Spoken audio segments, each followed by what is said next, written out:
نحمده ونصلي على رسوله الكريم اما بعد فقد قال الله تبارك وتعالى كما ورد في سورة القيامة اعوذ بالله من الشيطان الرجيم بسم الله الرحمن الرحيم لا اقسم بيوم القيامة ولا اقسم بالنفس اللوامة أيحسب الإنسان أن لن نجمع عظامه بلى قادرين على أن نسوي بنانه بل يريد الإنسان ليفجر أمامه يسأل أيان يوم القيامة فإذا برق البصر وخسف القمر وجمع الشمس والقمر يقول الإنسان يومئذ أين المفر كلا لا وزر إلى ربك يومئذ المستقر ينبأ الإنسان يومئذ بما قدم وأخر بل الإنسان على نفسه بصيرة ولو ألقى معاذيره لا تحرك به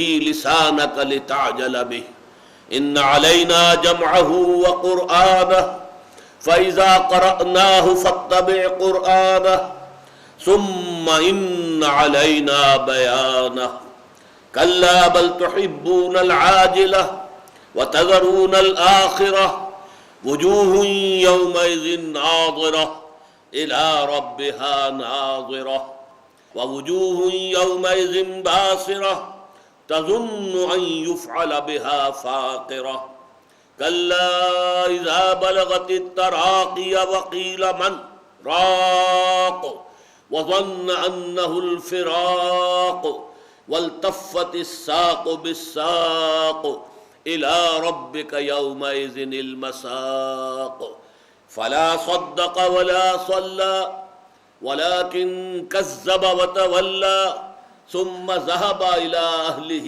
يتمطى أولى لك فأولى ثم أولى لك فأولى أيحسب الإنسان أن يترك سدى ألم يكن نطفة من مني يمنى ثم كان علقة فخلق فسوى فجعل منه الزوجين الذكر والأنثى أليس ذلك بقادر على أن يحيي الموتى بلى إن الله على كل شيء قدير ونحن على ذلك من الشاهدين والشاكرين والحمد لله رب العالمين رب اشرح لي صدري ويسر لي أمري واحلل عقدة من لساني يفقهوا قولي اللهم ربنا ألهمنا رشدنا وأعذنا من شرور أنفسنا اللهم أرنا الحق حقا وارزقنا اتباعه وأرنا الباطل باطلا وارزقنا اجتنابه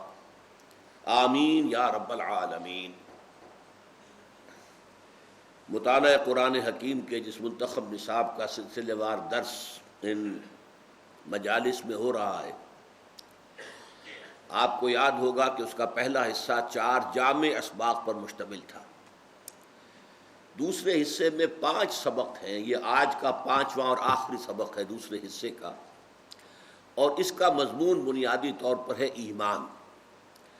آج ایمان بالآخرہ کے موضوع پر قرآن مجید کی ایک مختصر لیکن نہایت جامع اور نہایت مؤثر صورت ہے جس کا ہم مطالعہ کر رہے ہیں، اور یہ ان چند مثالوں میں سے ہے کہ جس میں قرآن مجید کی صورتوں کے نام ان کے مضمون کی مناسبت سے ہیں۔ اس کا نام سورہ قیامہ ہے، اور واقعہ یہ ہے کہ اس پورے سورہ مبارکہ میں قیامت ہی کے بارے میں تفصیلاً گفتگو ہو رہی ہے، مختلف اسالوب سے، مختلف پہلوؤں سے۔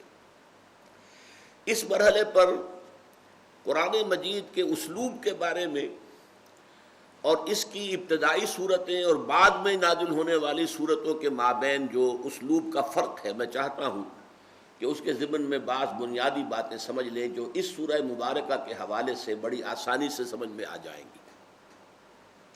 پہلی بات تو یہ نوٹ کیجئے کہ قرآن مجید کا اسلوب یہ دنیا کی عام کتابوں کی طرح ایک کتاب نہیں ہے۔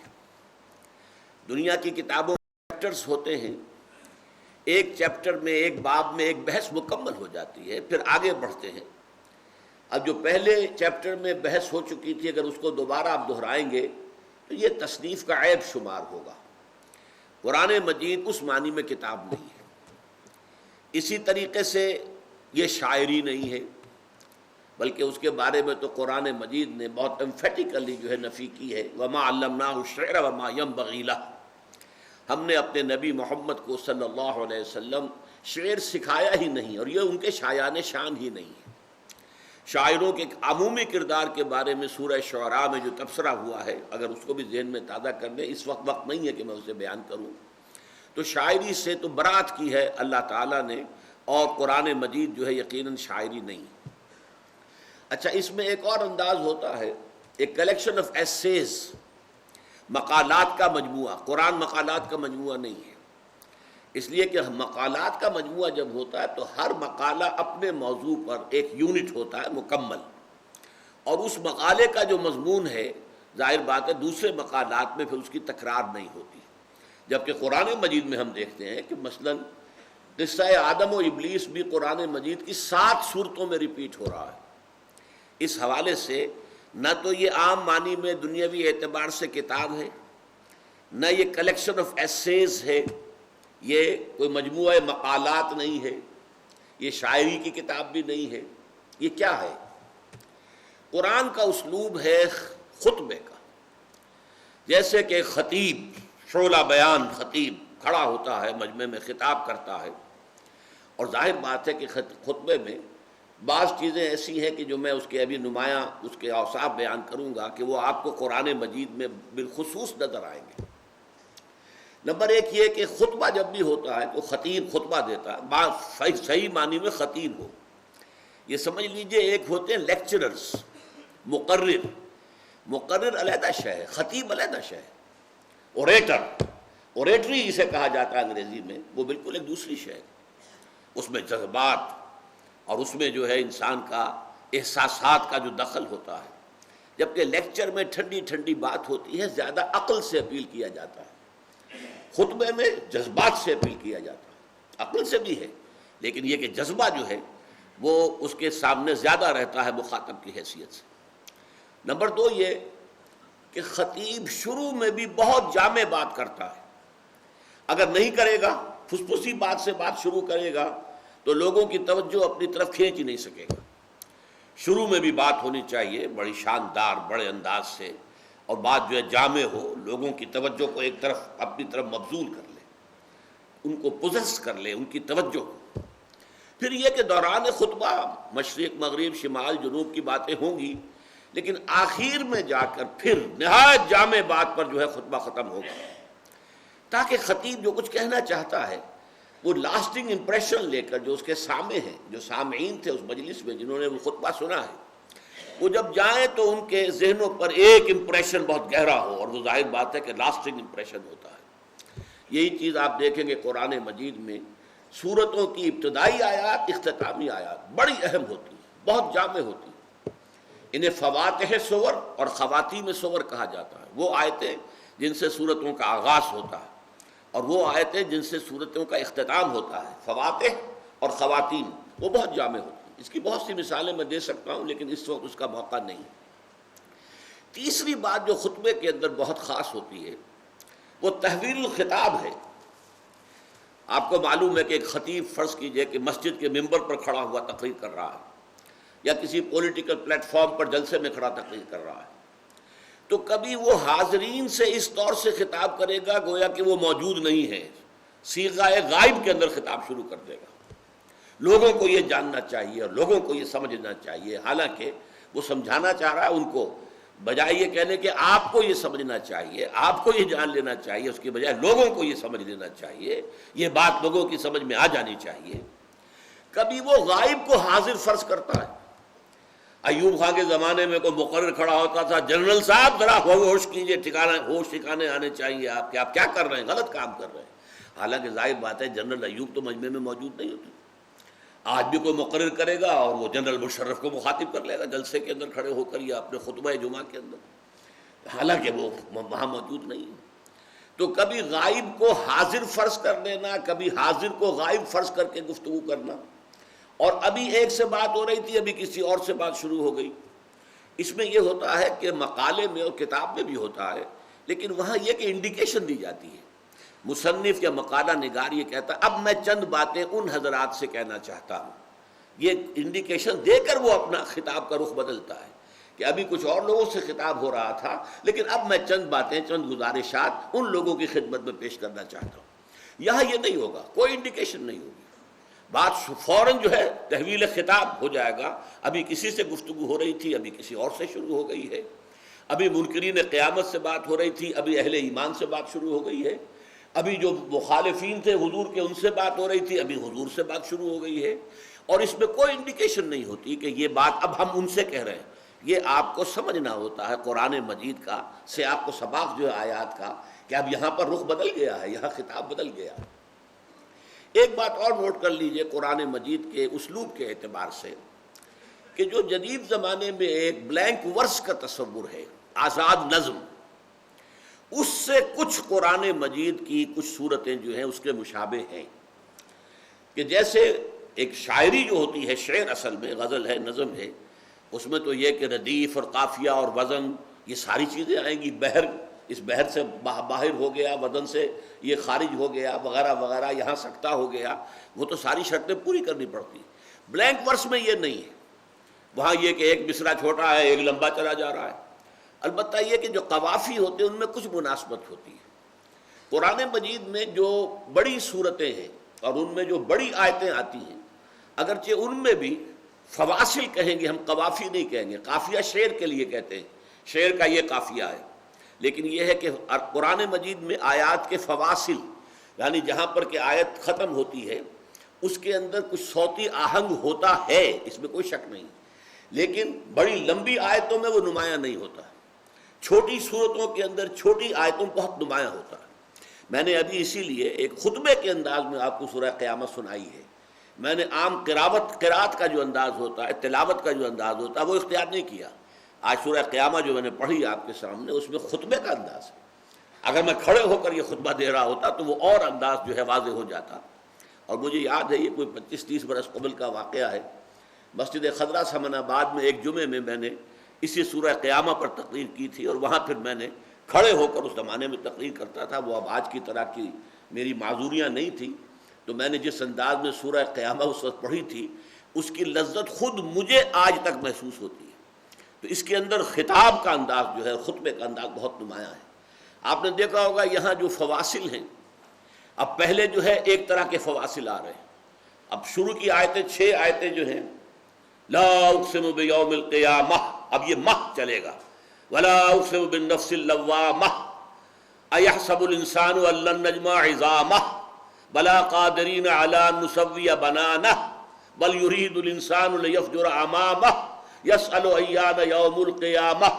6 آیتوں میں فواصل جو آ رہے ہیں یہ بالکل اس طریقے سے کہ جیسے ان میں صوتی آہنگ بھی ہے اور بہت قرب ہے۔ اس کے بعد وہ فواصل بدل گئے، فَإِذَا بَرِقَ الْبَصَرُ وَخَسَفَ الْقَمَرُ وَجُمِعَ الشَّمْسُ وَالْقَمَرُ يَقُولُ الْإِنسَانُ يَوْمَئِذٍ أَيْنَ الْمَفَرُّ كَلَّا لَا وَزَرَ إِلَىٰ رَبِّكَ يَوْمَئِذٍ الْمُسْتَقَرُّ يُنَبَّأُ الْإِنسَانُ يَوْمَئِذٍ بِمَا قَدَّمَ وَأَخَّرَ۔ اب یہ قوافی آ رہے ہیں۔ اسی طریقے سے آگے چل کر دیکھیں گے، كَلَّا بَلْ تُحِبُّونَ الْعَاجِلَةَ وَتَذَرُونَ الْآخِرَةَ وُجُوهٌ يَوْمَئِذٍ نَاظِرَةٌ إِلَىٰ رَبِّهَا نَاظِرَةٌ وَوُجُوهٌ يَوْمَئِذٍ بَاسِرَةٌ تَظُنُّ أَن يُفْعَلَ بِهَا فَاقِرَةٌ۔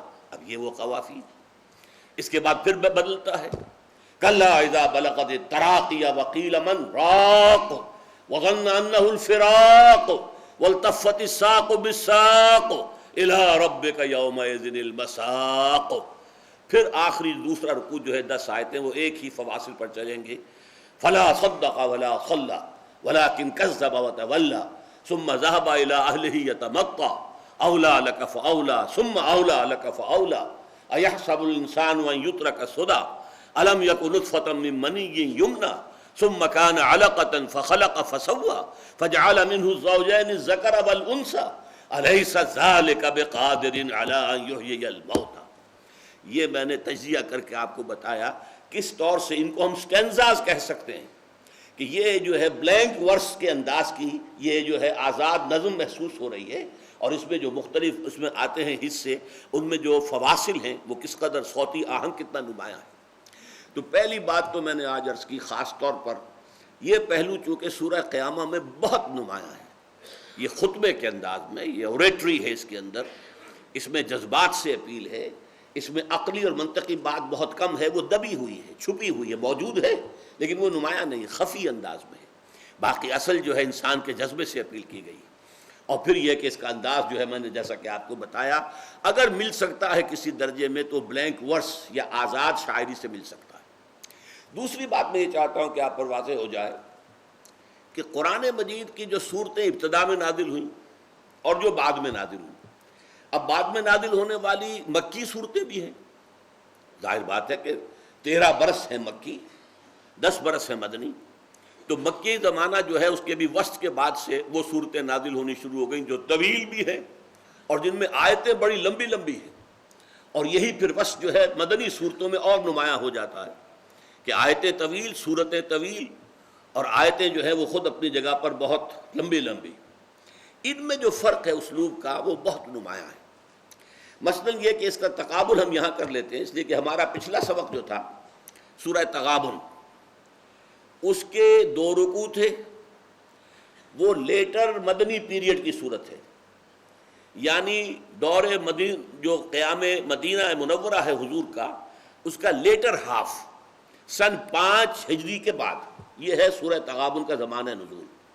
یہ سورہ قیامہ، اس کے بھی 2 رکوع ہیں، لیکن یہ کہ اب آپ دیکھیے یہ ہے ابتدائی زمانے کی صورت، بالکل ابتدائی زمانے کی صورت۔ اب فرق آپ کو کیا نظر آئے گا کہ سورہ تغابن کے 2 رکوع ہیں، لیکن میرا جو نسخہ ہے قرآن مجید کا اس میں 28 سطروں میں آئی ہے، اور آیتوں کی تعداد کل 18۔ سورہ قیامہ کی بھی 2 رکوع ہیں لیکن 18 سطروں میں آ گئی ہے، اور آیتوں کی تعداد 40۔ دس از دی کنٹراسٹ۔ یہاں چھوٹی چھوٹی آیتیں، لا اقسم بیوم القیامہ ولا اقسم بالنفس اللوامہ ایحسب الانسان ان لن نجمع عظامہ، چھوٹی چھوٹی آیتیں۔ تو نمبر 1 یہ کہ جو ابتدائی مکی صورتیں ہیں ان میں آیتیں چھوٹی ہیں، بعد کی مکی صورتوں میں بھی اور پھر مدنی صورتوں میں بھی آیتیں جو ہے لمبی ہو جاتی ہیں۔ پھر یہ کہ ابتدائی دور کی مکی صورتوں میں صوتی آہنگ بہت نمایاں، جیسا کہ ابھی میں نے آپ کو سورہ قیامہ پڑھ کر سنائی ہے، کس قدر اس کے اندر یوں سمجھیے ڈیوائن میوزک ہے، اس کے اندر، اس میں ایک ملکوتی غنا ہے، ایک موسیقی ہے، یہ ڈیوائن میوزک ہے، اس کے اندر وہ صوتی آہنگ موجود ہے، وہ فواصل کا معاملہ، اس کی مناسبت موجود ہے۔ سورہ تغابن میں وہ بات آپ کو نظر نہیں آئے گی۔ یوں سمجھیے کہ جیسے یہاں پر جو ہے ردم جو ہے بہت تیز ہے، فلو تیز ہے، اور سورہ تغابن میں وہ بڑے آرام سے بات چلی ہے۔ 18 آیتیں ہیں کل 2 رکوعوں کی، یہاں 40 آیتیں ہیں 2 رکوعوں کی، حالانکہ مصحف میں اس کی 28 سطریں ہیں اور اس کی 18 سطریں۔ اچھا یہ نوٹ کیجئے، اس کی مثال بہترین جو میں دیتا رہا ہوں کہ پہاڑی ندی نالے اور میدانی دریا، ان کے اندر کیا فرق ہوتا ہے؟ آپ نے کبھی کاغان ویلی گئے ہوں تو دریا کاغان کو دیکھا ہو، وہ جو دریا ہے اس کا نام تو کچھ اور ہے، کنہار۔ ہاں، اب کنہار مانو چھوٹی سی نالی نظر آتی ہے، گہرائی بہت ہوتی ہے اور بہاؤ کتنا تیز ہوتا ہے، بڑے بڑے پتھر چلے آ رہے ہیں بڑے تیز۔ یہی دریا پھر جا کر دریا جہلم میں مل جاتا ہے۔ آگے دریا جہلم کو دیکھیے، پنجاب کے اندر آرام سے چلا آ رہا ہے، پاٹ اب چوڑا ہو گیا ہے، گہرائی کم ہو گئی۔ دریائے سندھ کو دیکھیے آپ، یا اگر آپ بلتستان کے ایریا میں دیکھیں گے تو بعض جگہوں پر تو لکیر نظر آتی ہے صرف، کیونکہ آپ پہاڑ کی اونچائی پر ہیں، دونوں طرف اونچے اونچے پہاڑ ہیں، ان دونوں کے درمیان وادی کے اندر سے دریا گزر رہا ہے، اوپر سے ایک لکیر نظر آتی ہے اور اس کی گہرائی کا آپ اندازہ نہیں کر سکتے، بہت گہری۔ وہ تو پہاڑ جو ہیں جا رہے ہیں نیچے تک، اور ان کا جو نیچے باٹم تک وہ دریا جو ہے، اوپر اس کی چوڑائی بہت کم ہے۔ وہی دریائے سندھ، اس میں جوش و خروش ہے اور بہاؤ ہے اور تیزی ہے، شور ہے، موجیں اٹھ رہی ہیں، جھاگ اٹھ رہا ہے، لیکن وہی دریائے سندھ جا کے دیکھ لیجئے، کہیں 12 میل چوڑا ہو گیا، کہیں 14 میل چوڑا ہو گیا، کہیں کتنا چوڑا ہو گیا ہے، لیکن نہ وہ جوش و خروش ہے نہ وہ شور اور ہنگامہ ہے، بڑے آرام سے پرسکون طور پر وہ دریا چل رہا ہے۔ تو جو یہ لمبی آیات قرآن مجید کی ہیں، اور مکی صورتوں کا جو آخری دور ہے اور مدنی صورتیں تقریباً سب، وہ میدانی دریاؤں کے مانند ہیں۔ چوڑی آیات، بڑی آیات، فلو جو ہے بہت پرسکون، بڑے اطمینان کے ساتھ، بغیر کسی خاموشی کے، بغیر کسی شور و شغب کے، بغیر کسی جوش کے، وہ آرام سے چل رہا ہے۔ اور یہ جو ہماری ابتدائی صورتیں ہیں ان کا جو معاملہ ہے وہ زیادہ یہ دریائی جو نالے ہوتے ہیں، دریا ہوتے ہیں، پہاڑی نالے اور دریا، یہ ان کے ساتھ۔ تو اس اعتبار سے ذرا نوٹ کر لیجئے کہ یہ ان صورتوں کے اسالیب کے بارے میں اس سے مناسبت اگر قلبی پیدا ہو جائے، ذہنی مناسبت پیدا ہو جائے، تو پھر یہ کہ آپ کو ایک لطف آتا ہے، قرآن کے پڑھنے میں لطف آتا ہے، اسے کیف حاصل ہوتا ہے۔ قرآن مجید کے اندر غنا ہے، آپ کو معلوم ہے حضور نے تاکید کی ہے، من لم یتغن بالقرآن فلیس منا، اتنی شدید وعید۔ جو شخص قرآن مجید کو اچھے سے اچھے غنا کے انداز میں پڑھنے کی کوشش نہیں کرتا وہ ہم میں سے نہیں ہے۔ فرمایا زین القرآن باصواتکم، اگر اللہ نے تمہیں اچھی آواز دی ہے تو اچھی آواز سے، حسن صوت سے، حسن قرات کے ساتھ قرآن کو پڑھو، قرآن کو مزین کرو اپنی آوازوں سے۔ اگر اچھی آواز اللہ نے آپ کو دی ہے تو آپ قرآن کو پڑھتے ہوئے اس اچھی آواز کو استعمال کیجئے، قرآن مزین ہو جائے گا، قرآن کے اندر جو ہے وہ ایک اور ہی کیفیت آپ کو محسوس ہوگی۔ اور یہ جو دنیا کے اندر کہا جاتا ہے کہ موسیقی جو ہے روح کی غذا ہے، تو واقعہ یہ ہے کہ عام موسیقی جو دنیا میں ہو رہی ہے، اور بد نصیب جو اس وقت کا دور ہے، یہ پاپ میوزک جو ہے، یہ تو سوائے انسان کے جو سفلی جذبات ہیں ان کو حرکت میں لانے کے اس کا کوئی کام نہیں۔ پرانے زمانے کی بھی ایک موسیقی ایک ہوتی تھی جو سنجیدہ ہوتی تھی، اس میں یقیناً یہ ہے ایک بڑا فرق میں آپ کو بتاتا ہوں۔ پچھلے زمانے کی موسیقی سن کر آدمی کا یہ سر جو ہے یہ وجد میں آتا تھا، آدمی جھومتا تھا سر کے وجد کے ساتھ۔ آج کی موسیقی میں پورا انسان کا نچلا جسم جو ہے وہ دھڑکتا ہے، دھڑکتا ہے اور چلتا ہے، دوڑتا ہے۔ یہ انسان کے سفلی اور گھٹیا اور نچلے جذبات کو حرکت میں لانے والی شے ہے۔ لیکن قرآن مجید کی موسیقی زین القرآن باصواتکم من لم یتغن بالقرآن فلیس منا وتغنوہ، اس کو بڑی غنا کے ساتھ پڑھا کرو۔ اور یہاں تک کہ آپ نے ایک صحابی حضرت ابو موسیٰ اشعری رضی اللہ تعالی عنہ، ان کو اللہ نے بہت عمدہ آواز دی تھی، جیسے بعض صحابہ خوبصورت بہت تھے۔ حضرت دحیہ کلبی رضی اللہ تعالی عنہ بہت حسین انسان تھے، چنانچہ حضرت جبرائیل جب انسانی شکل میں آتے تھے تو حضرت دحیہ کی صورت اختیار کر کے آتے تھے، دحیہ کلبی۔ اسی طرح صوت جو ہے، صوتی آہنگ اور اچھی آواز، یہ اللہ تعالیٰ نے حضرت ابو موسیٰ اشعری کو عطا فرمائی تھی۔ تو ایک مرتبہ حضور رات کو گشت پر تھے، آپ نے دیکھا حضرت ابو موسیٰ اشعری کے مکان کے قریب سے، مکان کیا ہوتا تھا، حجرے ہوتے تھے چھوٹے چھوٹے سے، وہاں یہ تھوڑا ہی تھا کہ اب یہ اتنا بڑا باہر کا کمپاؤنڈ ہے، پھر اس کے اندر جو ہے وہ کوئی ڈیوڑی آئے گی، پھر چھوٹے چھوٹے حجرے تھے۔ تو حضور حضرت ابو موسیٰ اشعری کے حجرے کے بعد کھڑے ہو کر قرآن سنتے رہے۔ وہ قرآن پڑھ رہے تھے رات کو تہجد میں، اور جس کیفیت کے ساتھ پڑھ رہے تھے تو حضور کافی دیر تک کھڑے ہو کر سنتے رہے۔ پھر اگلی صبح فجر میں جب ملاقات ہوئی تو حضور نے تحسین فرمائی، یا ابا موسیٰ انک قد اوتیت مزمارا من مزامیر آل داود، اے ابو موسیٰ اشعری، آپ کو تو اللہ نے آل داود کے سازوں میں سے ایک ساز عطا کیا ہے۔ حضرت داؤد علیہ السلام کو اللہ تعالیٰ نے لہن داؤدی مشہور ہے، بہت اچھی آواز، حسین آواز دی تھی۔ وہ جب تہجد کے اوقات میں، اور جس کو ہم کہتے ہیں small hours of the morning, یہ صبح کے 3 بجے 4 بجے 2 بجے جب وہ اللہ تعالیٰ کے حمد کے ترانے جو ہیں الاپتے تھے، تو قرآن مجید کی گواہی یہ ہے کہ پہاڑ بھی ان کے ساتھ وجد میں آ جاتے تھے اور پرندے بھی ان کے ساتھ آواز ملاتے تھے۔ یہ تاثیر تھی لہن داؤدی کی حضرت داؤد علیہ السلام کے پڑھنے میں۔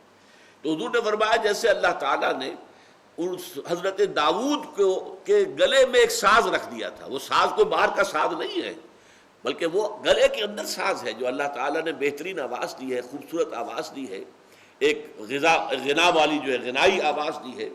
تو جیسا اللہ تعالیٰ نے یہ مزمار عطا کیے تھے آل داؤد کو، اے ابو موسیٰ تمہیں بھی اللہ نے انک قد اوتیت مزمارا من مزامیر آل داود، آل داود کے سازوں میں سے ایک ساز اللہ نے عطا کر دیا۔ تو یہ چیزیں جو ہیں جیسا کہ میں نے عرض کیا کہ ابتدائی جو صورتیں ہیں ان میں یہ بہت نمایاں ہے، یہ آہنگ اور یہ تیز فلو اور ایک خاص جو ہے صوتی اس کا اثر ہے اس کے اندر۔ اور میں نے تو آپ کو اپنا تجربہ بتایا ہے کہ بعض صورتوں سے مجھے کچھ ایک طرح سے آج میں سوچتا ہوں تو کہتے ہوئے بھی مجھے ڈر لگتا ہے، لیکن یہ کہ کیفیت تھی مجھ پر یہ کہ مجھے کچھ بودھ سا تھا، انقباس ہوتا تھا۔ سورہ رحمان، سورہ واقعہ اور سورہ دہر، جس میں یہ زیادہ ذکر ہے جنت کی نعمتوں کا اور یہ حور اور غلمان اور شرابیں اور فلاں اور فلاں اور فلاں اور میوے اور پھل اور یہ اور وہ اور دودھ کی نہریں اور شہد کی نہریں، یہ جو ہے افراطی تھی۔ یہ تو ہمارے جو دنیا دار لوگ ہیں ان کی دلچسپی کی چیزیں ہیں، روحانیت سے ان چیزوں کا کیا سروکار ہے؟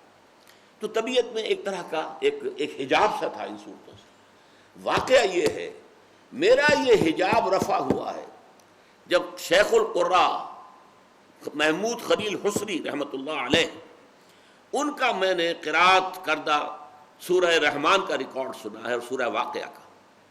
یہ آئے تھے صدر ناصر صاحب جب آئے تھے، 50s کی بات ہے، جب صدر ناصر صاحب دورے پر آئے تھے پاکستان کے، تو ان کے ساتھ قاری محمود خلیل حسری آئے تھے۔ انہوں نے جو نیو ٹاؤن کی مسجد ہے اس میں بھی ایک محفل قرات منعقد کی تھی۔ پھر کچھ عرصے کے بعد وہ یہاں بھی آئے اور یہاں جامعہ اشرفیہ میں ان کی محفل تھی، وہاں انہوں نے سورہ واقعہ پڑھی پوری کی پوری، اور میں حیران ہوں، کوئی دلیل نہیں، کوئی منطق نہیں، لیکن میں نے اس قرات کو سنتے ہوئے محسوس کیا کہ میرے قلب کے اوپر سے وہ پردہ، وہ حجاب یا وہ زنگ جو ہے اتر رہا ہے خود بخود۔ یہ اس کا صوتی اثر ہے، قرآن مجید کی آواز کے اندر ایک اثر ہے۔ اسی لیے قرآن مجید کو اگر کوئی شخص سمجھتا نہیں ہے، اگر پڑھتا ہے صحیح طور پر، وہ بھی کسی نہ کسی فائدے سے محروم نہیں رہتا۔ ہاں، قرآن اس لیے آیا کہ آپ سمجھیں، اسے سمجھ کر پڑھیں، اس لیے آیا کہ آپ اس پر عمل کریں، لیکن یہ کہ محض قرآن کی تلاوت چاہے وہ سمجھ میں نہ آئے، اس کے اندر جو ملکوتی غنا ہے، جو ڈیوائن میوزک ہے، وہ یقیناً انسان پر اثر انداز ہوتی ہے۔ بہرحال یہ چند باتیں میں نے چاہی تھی کہ آج اس سورہ قیامہ کے حوالے سے آپ حضرات کے سامنے رکھوں۔ اب آئیے ہم اس کا لفظ بلفظ مطالعہ شروع کرتے ہیں۔ بسم اللہ الرحمن الرحیم۔ لا اقسم بیوم القیامہ، یہاں یہ نوٹ کیجئے، یہ بھی قرآن کے اسالیب میں سے ایک اسلوب ہے۔ قرآن مجید میں پنکچویشنز نہیں ہیں، فل سٹاپ قرآن میں نہیں ہے۔ یہ آیتوں کے نشان بھی بعد میں لگائے گئے ہیں۔ حضور کے زمانے میں، دور صحابہ میں آیتوں کے نشان بھی نہیں تھے کہ یہاں آیت ختم ہو گئی، یہاں یہ نہیں، کچھ نہیں۔ اور یہ جو لکھے ہوتے ہیں کہیں قف، یہاں رک جاؤ، یہاں وقف لازم ہے، یہاں لا لگا ہوا، یہاں مت رکنا، یہ ساری چیزیں جو ہے ڈائریکشنز، یہ اجمیوں کے لیے ہیں، ان لوگوں کے لیے جن کی مادری زبان عربی نہیں ہے۔ قرآن مجید جن لوگوں کے لیے ابتداءً نازل ہوا تھا وہ عرب تھے، ان کی اپنی زبان تھی، انہیں ان چیزوں کی ضرورت نہیں تھی، وہ سمجھتے تھے۔ اس حوالے سے یہاں اصل میں لا اقسمو، اگر لا کو اقسمو کے ساتھ جوڑ کر پڑھیں گے تو اس کا ترجمہ ہوگا میں قسم نہیں کھاتا، لیکن یہ نہیں ہے۔ مفسرین نے لکھا کہ لا یہاں زائدہ ہے، بے معنی ہے، نہیں، بے معنی نہیں ہے، قطعاً نہیں ہے، یہ غلط بات ہے، بلکہ یہاں لا کے بعد ایک وقفہ ہے، لا اقسم بیوم القیامہ، جسے ہم انگریزی میں کوما لگائیں گے، نے I swear by the day of resurrection. یہ نے اور نے کے بعد ایک کوما، اس کا مطلب یہ نے علیحدہ ہے۔ کیا مطلب ہے؟ تمہارے ذہنوں میں جو خناس بھرا ہوا ہے وہ غلط ہے، تمہیں جو شکوک و شبہات ہے قیامت کے وقوع میں وہ غلط ہے، تمہاری ساری باتیں پادر ہوا ہیں، میں ان سب کی نفی کرتا ہوں۔ لا اقسم بیوم القیامہ، میں قسم کھاتا ہوں قیامت کے دن کی۔ اب ایک تو نمبر سمجھیے، قیامت کہتے کسے؟ ہمارے ہاں اردو میں غلط العام کے طور پر قیامت کہتے ہیں الساعہ کو۔ قرآن مجید میں دو الفاظ علیحدہ علیحدہ ہے، الساعہ۔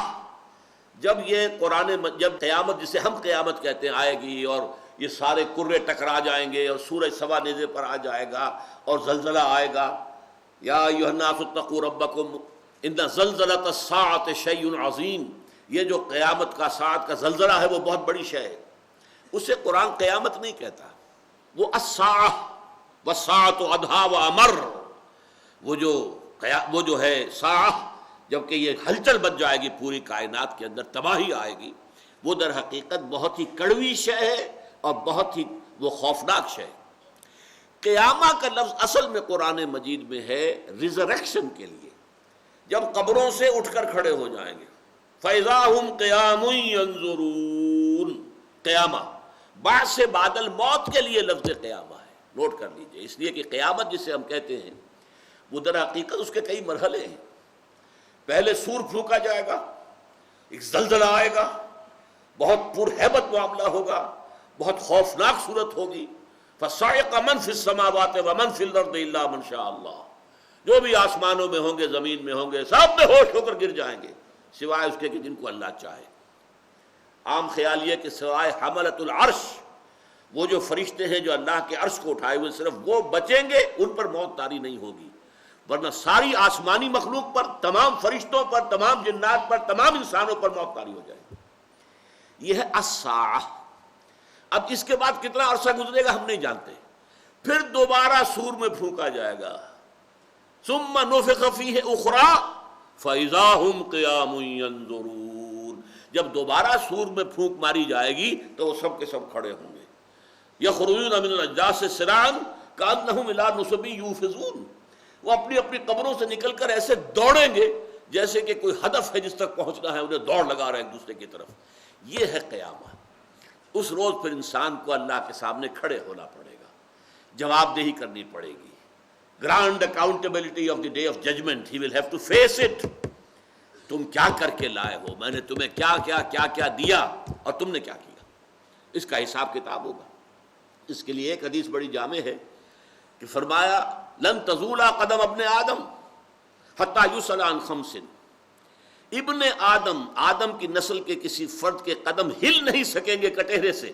جیسے عدالتوں میں آپ نے دیکھا ہوگا ملزم یا ملزم کہنا چاہیے کھڑا ہوا ہے کٹہرے کے اندر، اس پر جرا ہو رہی ہے، حساب کتاب ہو رہا ہے، وکیل سوال کر رہا ہے، جج سوال کر رہا ہے، تو وہ کٹہرے میں کھڑا ہے۔ اس کٹہرے میں اللہ تعالیٰ کی عدالت اخروی کے کٹہرے سے ہل نہیں سکیں گے قدم جب تک 5 چیزوں کا حساب نہ لے لیا جائے۔ عن عمرہ فیما افناہ، ہم نے عمر دی تھی تمہیں 80 برس، کہاں گلائی کہاں گوائی، ذرا بتاؤ تو صحیح کیا کر کے لائے؟ 80 برس میں کیا خیر بنایا، کیا نیکی کمائی، بتاؤ۔ وان شبابہ فیما ابلا، اور خاص طور پر اس عمر کا ایک حصہ تھا شباب، جوانی، امنگیں تھیں، ولولے تھے، حوصلے تھے، جسم میں طاقت تھی، اس میں کیا کیا تھا؟ وہ جوانی کہاں گنوائی تھی یا کہاں گلائی تھی، جس کے لیے لفظ استعمال ہوتا ہے ہمارے یہاں۔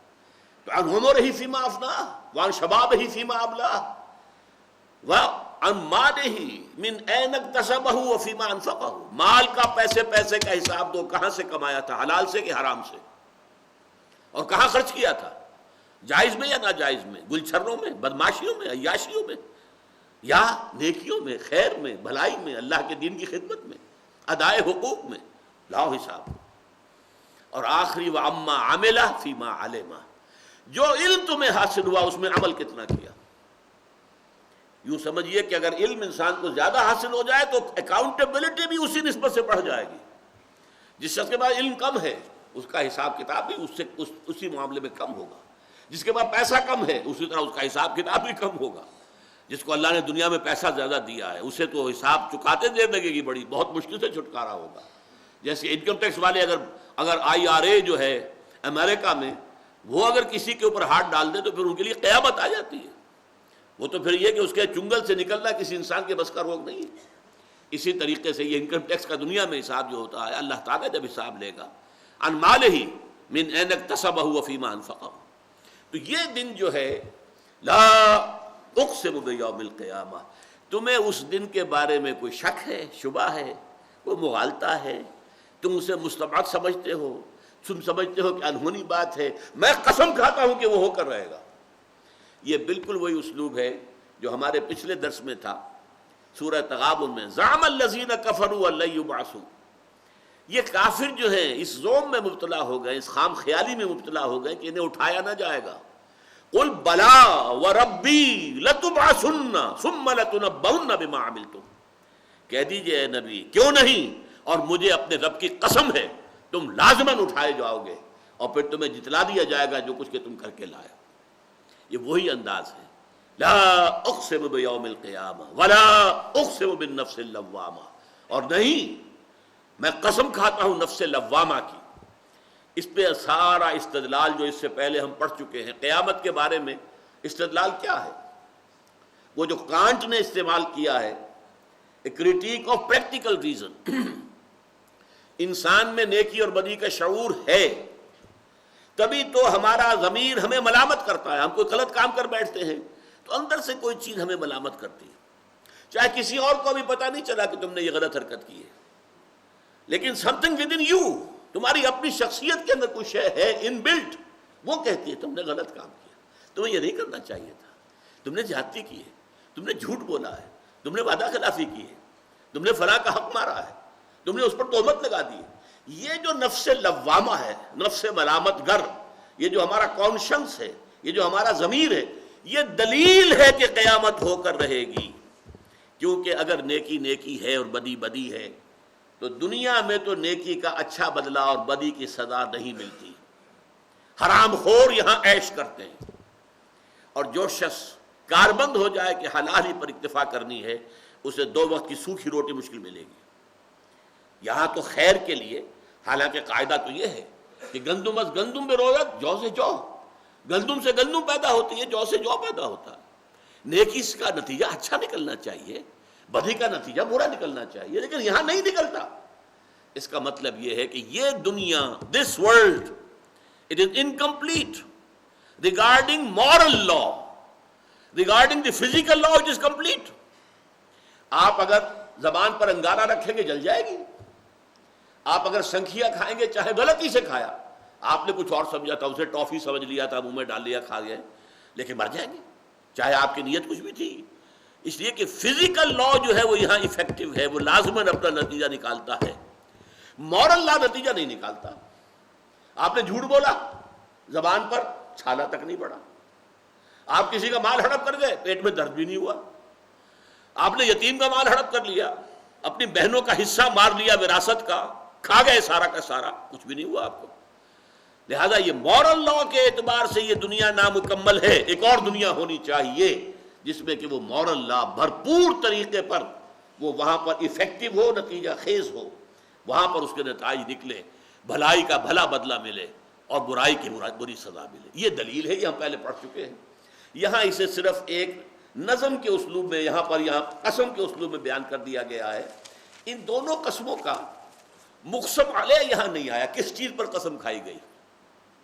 یہاں گویا کہ محذوف ہے کہ ان الدین لواقع، جیسے سورہ زاریات کی میں مثال دیتا ہوں، والذاریات ذروا فالحاملات وقرا فالجاریات یسرا فالمقسمات امرا انما توعدون لصادق وان الدین لواقع۔ جس چیز کا تمہیں جس وعدہ کیا جا رہا ہے یا دھمکی دی جا رہی ہے وہ سچا ہے، ہو کر رہے گا، اور جزا و سزا واقع ہو کر رہے گی۔ یہ جزا و سزا کا وقوع جو ہے، اس کا یقینی ہونا، یہ در حقیقت یہاں مقسم علیہ ہے۔ لا اقسم بیوم القیامہ ولا اقسم بالنفس اللوامہ ایحسب الانسان ان لن نجمع عظامہ۔ کیا انسان یہ سمجھتا ہے کہ ہم اس کی ہڈیاں جمع نہ کر سکیں گے؟ یہ وہ عام آدمی جو کہتے تھے جب ہم ہڈیاں ہو جائیں گے، ہماری جو ہے مٹی ہو کر مٹی میں مل جائیں گے، ہماری ہڈیاں بھی جو ہے وہ کھرکھری اور بربری ہو جائیں گی، یہ سب کے پھر ہمیں دوبارہ اٹھا لیا جائے گا۔ ہیہات لما توعدون، انہونی بات ہے، انہونی بات ہے، نہیں ہو سکتا۔ یہ خامخواہ کی بات کہہ رہے ہیں، یہ ہو ہی نہیں سکتا۔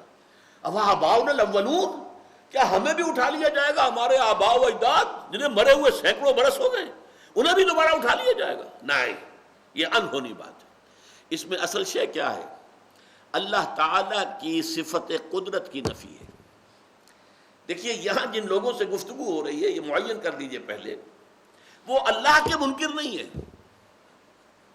وہ منکر ہے قیامت کے، ریزریکشن کے، بعث بعد الموت کے، اللہ کے منکر نہیں ہے۔ اللہ کے ساتھ فرض کیجئے انہوں نے شریک ٹھہرا لیے، لیکن یہ کہ وہ انکار اللہ کا نہیں ہے۔ کسی مشرکانہ نظام میں ایک بڑے خدا کا انکار نہیں ہے۔ اللہ، بڑا اللہ، وہ ایک ہی ہے، عربوں کے نزدیک بھی وہ ایک ہی تھا۔ آلہہ یہ چھوٹے تھے، چھوٹے معبود، لات، عزیٰ، منات، حبل، یہ سب چھوٹے معبود تھے۔ بڑے جی سے لکھے جانے والا گاڈ، وہ چاہے یونان میں اور چاہے روم میں وہ ایک ہی رہا ہے ہمیشہ، لیکن چھوٹے جی سے گاڈز اینڈ گاڈیسز وہ بے شمار ہیں، ان کے کنبے ہیں، خاندان ہیں، ان کی بیویاں ہیں، ان کے فلاں ہیں، ان کی ڈائنسٹیز ہیں، ان کی تعداد آپ گن ہی نہیں سکتے، وہ گاڈز اینڈ گاڈیسز ہیں، لیکن انہیں لکھا جائے گا چھوٹے جی سے، بڑے جی سے نہیں۔ ہندوستان میں پرماتما، مہادیو تو ایک ہے، مہادیو کس کا مطلب یہ ہے دی گریٹسٹ دیوتا، وہ تو ایک ہی ہوگا نا۔ مہا کسے کہتے ہیں؟ مہاتما کسے کہتے ہیں؟ مہا آتما، فلاں شخص جس کی روح بہت بڑی ہے، جو روح کے اعتبار سے، روحانی اعتبار سے بہت اونچا ہے۔ مہا بھارت، دی گریٹر بھارت۔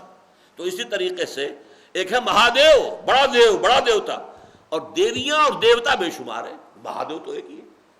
تو خدا کا انکار نہیں تھا، انکار تھا ریزریکشن کا۔ اب ظاہر بات ہے کہ یہاں پر جو اعتراض کر کیسے ہوگا، اس کا مطلب یہ کہ اللہ تعالیٰ کی صفت قدرت کی نفی ہو رہی ہے۔ اللہ ہر شے پر قادر نہیں تو وہ اللہ نہیں، اگر وہ ہر شے پر قادر نہیں تو وہ خدا نہیں ہے، پھر وہ تو علی کل شیء قدیر ہے، جو چاہے کرے، فعال لما یرید ہے۔ ایحسب الانسان ان لن نجمع عظامہ، کیا یہ انسان سمجھتا ہے کہ ہم اس کی ہڈیاں جمع نہ کر سکیں گے؟ بلا، کیوں نہیں۔ اب یہاں دیکھیے وہ بھی خطابی انداز ہے، دلیل نہیں ہے، بلا کیوں نہیں، قادرین علی ان نسوی بنانہ، ہم تو اس پر قادر ہیں، اس کی ایک ایک پور درست کر دیں گے۔ بڑی ہڈیوں کا کیا کہنا، ایک ایک پور جو ہے انگلیوں کی، اس کو بھی درست کر دیں گے، جوڑ دیں گے، برابر کر دیں گے۔ بل یرید الانسان لیفجر امامہ، بڑی گہری بات اب کی ہے۔ یہ جو انسان انکار کرتا ہے بعث بعد الموت کا اور آخرت کا، یہ کیوں کرتا ہے؟ اس لیے نہیں کہ اس کے پاس کوئی دلیل ہے، اصل وجہ کیا ہے؟ انسان چاہتا ہے کہ فسق و فجور کے اپنے عمل کو جاری رکھے، چھٹتی نہیں ہے منہ سے یہ کافر لگی ہوئی، حرام خوری کر رہا ہے تو چاہتا ہے کہ حرام خوری جاری رکھے۔ اگر آخرت کو مان لے گا تو گویا کہ سیلف سینسر دل کے اندر بیٹھ جائے گا کہ آپ کوئی حرام خوری مت کرو، جواب دہی کرنی ہوگی، کسی پر ظلم نہ کرو، جواب دہی کرنی ہوگی، بدلہ ملے گا، سزا ملے گی۔ تو قیامت کی وجہ سے انسان کو اپنے طرز عمل پر نظر ثانی کرنی پڑتی ہے۔ یہ بالکل ایسے ہی ہے جیسے کہ محاورتاً ہم کہتے ہیں کہ کبوتر جو ہے اگر دیکھے کہ بلی مجھ پر جھپٹ رہی ہے تو وہ اپنی آنکھیں بند کر لیتا ہے۔ اب اس کا یہ مطلب تو نہیں کہ بلی غائب ہو گئی، بلی تو آئے گی، جھپٹے گی، کھا جائے گی، آنکھیں بند، وہ دیکھ نہیں سکتا، دیکھنے کی تاب نہیں لاتا، اپنی آنکھیں بند کر لیتا۔ اسی طریقے سے یہ لوگ آخرت اور قیامت سے اپنی آنکھیں بند کرنا چاہتے ہیں۔ لیفجرا، فسق و فجور کی زندگی جو انہوں نے اختیار کی ہوئی ہے، امامہ، اپنے آگے، اپنے مستقبل میں اس کو جاری رکھنا چاہتے ہیں۔ ایک رائے یہ بھی ہے کہ اپنے ضمیر کے سامنے ڈٹائی کے ساتھ وہ یہ چاہتے ہیں کہ دروغ گویم بر روئے تو، اپنے ضمیر کو ڈانٹ کر کہہ رہا انسان، تو جتنا چاہے مجھے ملامت کر لے، میں نے حرام خوری ہی کرنی ہے۔ یہ گویا کہ بل یرید الانسان لیفجر امامہ، اصل سبب یہ ہے کہ یہ قیامت کا انکار کرتا ہے، آخرت کا انکار کرتا ہے۔ یسأل ایان یوم القیامہ، پوچھتا ہے کب ہوگا قیامت کا دن۔ یہ قرآن مجید میں بہت جگہوں پر آیا، جب دلیل سے وہ زچ ہو جاتے تھے، اچھا جی بتاؤ کب ہوگا، یہ بتاؤ۔ اب ظاہر بات ہے یہ وہ چیز ہے کہ جس کو اللہ تعالیٰ نے اپنے لیے خاص علم رکھا ہوا ہے، نہ کسی فرشتے کو معلوم ہے کہ قیامت کب آئے گی، نہ کسی نبی کو، رسول کو، کسی کو معلوم نہیں، حضور کو بھی معلوم نہیں تھا قیامت کب آئے گی، اس کا علم اللہ نے اپنے پاس رکھا ہے، لہذا اس کا جواب تو نہیں ملے گا۔ تو گویا کہ وہ منہ بند کرنے کے لیے کہتے تھے ایانا یوم القیامہ، اچھا پر بتاؤ کب ہوگا۔ اب چونکہ یہ جواب بھی، یہ سوال استفہام کا نہیں تھا بلکہ زج کرنے کے لیے تھا، جواب میں بھی سمجھانے کا انداز نہیں ہے بلکہ ڈانٹ ڈپٹ زجر۔ فَإِذَا بَرِقَ الْبَصَرُ، تو جب نگاہیں چدھیا جائیں گی، وَخَسَفَ الْقَمَرُ، چاند بے نور ہو جائے گا، یا یہ کہ سورج کے اندر دھس جائے گا، وَجُمِعَ الشَّمْسُ وَالْقَمَرُ، اور چاند اور سورج یکجا کر دیے جائیں گے، چاند جو ہے سورج میں دھس جائے گا۔ یہ کوئی بڑا حادثہ جو میں نے کہا تھا، وہ جو الساعہ ہے، اس میں کہ ہمارا یہ سارا نظام جو ہے نظام شمسی، اس میں بہت بڑا خلل اور بہت بڑا اختلال رونما ہوگا۔ اس موضوع پر ایک بڑی اچھی کتاب لکھی تھی یہ جو بشیر الدین محمود صاحب جو یہ افغان مسئلے میں بہت انوالو رہے اور اس کے بعد ان سے بھی بہت کچھ جو ہے پوچھ گچھ کی گئی ہے پاکستان میں. تو انہوں نے کتاب لکھی تھی mechanics of the doomsday, اس لیے کہ وہ فزسسٹ ہیں، فزکس کے ماہر ہیں. تو انہوں نے قیامت کیسے آئے گی اس کو اس جدید جو ہے فلکیات، علم فلکیات کے حوالے سے، کاسمولوجی کے حوالے سے انہوں نے اس پر بحث کی ہے. اس پہ مجھ سے انہوں نے فارورڈ لکھوایا تھا، وہ میں نے لکھا تھا. بہرحال اس وقت صرف اس کا حوالہ دے رہا ہوں، جس کا بھی جی چاہے وہ کتاب حاصل کرے اور جو فزکس جانتا ہو پڑھ سکتا ہو. فَإِذَا بَرِقَ الْبَصَرُ وَخَسَفَ الْقَمَرُ وَجُمِعَ الشَّمْسُ وَالْقَمَرُ يَقُولُ الْإِنسَانُ يَوْمَئِذٍ أَيْنَ الْمَفَرُّ. یہی انسان اس وقت کہے گا ہے کوئی بھاگ جانے کی جگہ، کہیں مجھے پناہ مل جائے گی کہ نہیں. کَلَّا لَا وَزَرَ، نہیں، کوئی ٹھکانہ نہیں، کوئی پناہ گاہ نہیں، کوئی محفوظ جگہ نہیں. اِلَىٰ رَبِّكَ يَوْمَئِذٍ الْمُسْتَقَرُّ، اس دن تو تمہیں لازماً کشاں کشاں اپنے رب کے حضور ہی میں جا کر کھڑے ہونا ہے. يُنَبَّأُ الْإِنسَانُ يَوْمَئِذٍ بِمَا قَدَّمَ وَأَخَّرَ، اور اس دن انسان کو بتا دیا جائے گا جو کچھ کہ اس نے پیچھے چھوڑا اور جو کچھ کے آگے بھیجا، یا جسے اس نے مقدم کیا یا جسے مؤخر کیا. بارک اللہ لی ولکم فی القرآن العظیم ونفعنی وإیاکم بالآیات والذکر الحکیم.